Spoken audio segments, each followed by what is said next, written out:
अस्सलाम वालेकुम जी प्यारे दोस्तों, आज की इस वीडियो में हम आप लोगों को ये बताएंगे कि एनर्जी मीटर की रीडिंग को किस तरह से आप लोग पढ़ सकते हैं। आप लोगों के घर के बाहर ये जो एनर्जी मीटर लगा होता है, इसके ऊपर ये जो नंबरिंग नजर आप लोगों को आ रही है, इसको किस तरह से रीड किया जाता है कि इसका मतलब क्या है। देखिए, सबसे पहले नंबर पर आप लोगों को ये जो नंबर नजर आ रहे हैं, ये मीटर का सीरियल नंबर होता है। सभी मीटर्स के अंदर जो पहले नंबर वाली रीडिंग है वो मीटर का जो ओरिजिनल सीरियल नंबर होता है वो होता है। दूसरे नंबर पर रीडिंग आप लोगों को ये बताएगा कि आपके टोटल कितने यूनिट इस वक्त इस्तेमाल हो चुके हैं।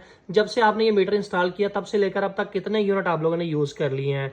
तीसरे नंबर पर एमडी भी साथ लिखा हुआ है कि प्रीवियस मंथ यानी कि पिछले महीने में आपने मैक्सिमम कितने किलोवाट का लोड यूज किया था। 1000 वाट, 2000 वाट, 3000 वाट मैक्सिमम डिमांड आपकी यहाँ पे काउंट करता है। चौथे नंबर पर करंट मंथ का देखता है कि इस महीने आपकी डिमांड क्या रही है। और जनाब, जो पांचवा नंबर है अभी आप लोगों के सामने आने वाला है, उसका मतलब ये है, जैसा कि आप यहाँ पर देख सकते हैं, कि जैसे इसके ऊपर मीटर के ऊपर कोई भी लोड पड़ेगा तो ये आपको बता देगा कि जनाब इस वक्त लाइव आपका इतना लोड चल